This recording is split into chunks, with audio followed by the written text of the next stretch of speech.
Hello everyone, welcome to my channel. Today was the day 2 of Chess Olympiad which are held at Chennai.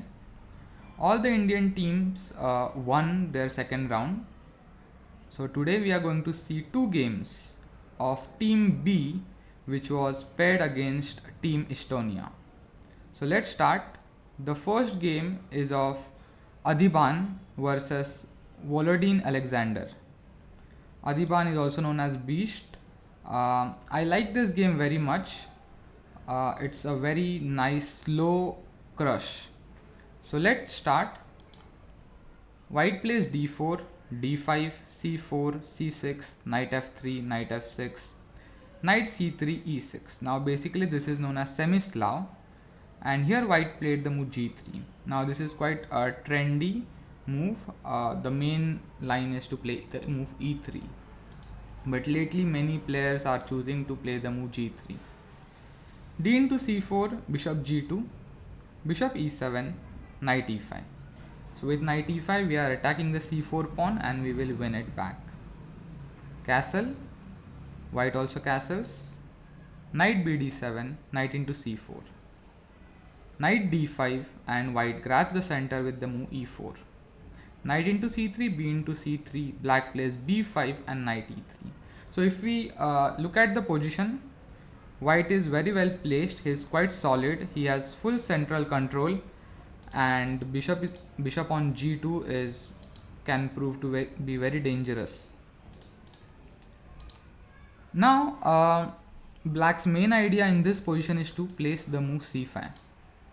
Directly playing the move c5 can run into d5, and the position remains quite unclear. It's difficult to evaluate, and d5 looks dangerous for black.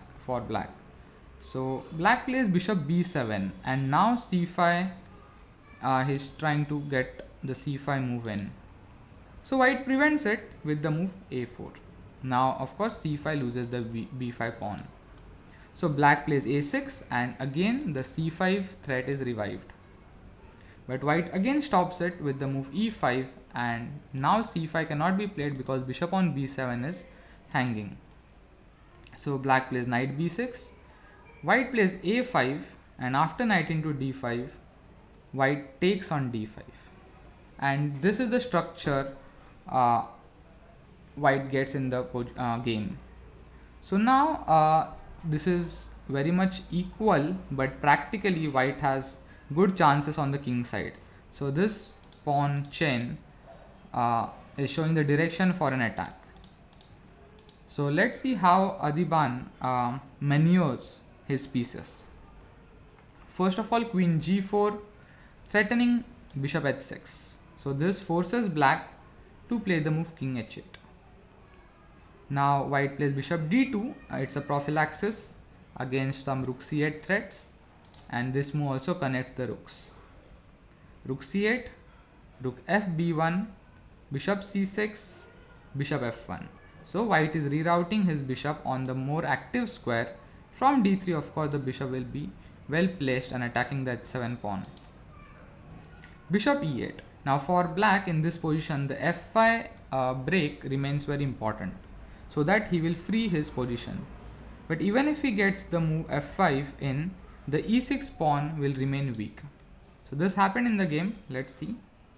White played bishop d3, and if directly f5, actually black should play this move, but after this rook into f6, white is slightly better because of the e6 weakness and the pressure down the e file. So black played rook c6. Of course, he's trying to get in the f5 move, but he is doing some preparation. White plays rook e1, and now if he gets f5, then after into f6, rook into f6, bishop g5, e6 pawn will be lost because rook has to move and we are getting the e6 pawn. So now f5 is not possible, so black again prepares it with the move queen c8, and now e6 pawn is supported. White plays queen h3 and is attacking the h7 pawn. So again not allowing f5. g6, it creates some weaknesses. Queen h6 is again a nice move. f6 is not allowed. So black has to play the move king g8. and now white plays h4. So this is very typical play. White is ready to play h5 and create more weaknesses on the king side. Finally, black gets in the move f5. I mean, he cannot do without it because bishop g5, bishop f6 is a big threat. So f5, white takes on f6, bishop into f6, and queen back to e3. Black plays bishop f7, h5. Now for black it's very difficult decision to make here, like whether to push the pawn to g5 or take on h5. It's not easy to evaluate. So black plays bishop g7 and white pushes his pawn to h6, and now the h6 pawn is a big asset for white. Now if we think strategically, the plan for white is to exchange off the dark square bishops, and when the dark square bishop gets exchanged, the g7 square will be very weak and we can easily get in a queen there and it's checkmate. So Adhiban executes this plan very beautifully. Plays queen e2 and he's planning to get in the bishop f4, bishop e5 idea.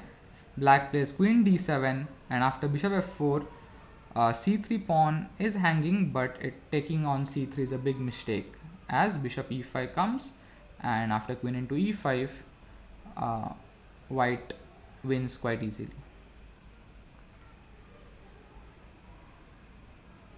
So black plays queen e7 and kind of bishop e5 here is not working, so white again pushed his bishop back to d2, rook fc8, king g2, bishop f6, so some maneuvering here, shuffling the pieces here and there. So white played queen g4, and actually for black the best move here is to play bishop e8.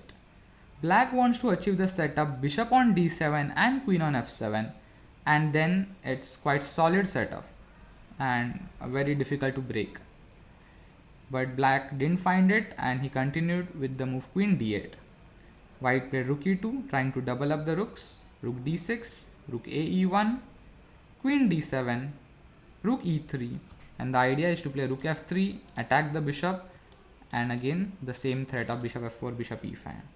Rook f8, rook f3, going back is not an option, again the same thing will follow, bishop f4, bishop e5, bishop e8, bishop g5, again we just want to extend the dark square bishop, and black plays queen d8, rook into f6, rook into f6, and queen h4, and white is winning. Black resigned here. There was just one variation. If he goes back, then after rook into f8, king into f8, queen f4 check, king g8, bishop f6. So same idea, and it is winning for white. So this was very nice game. I like this game very much.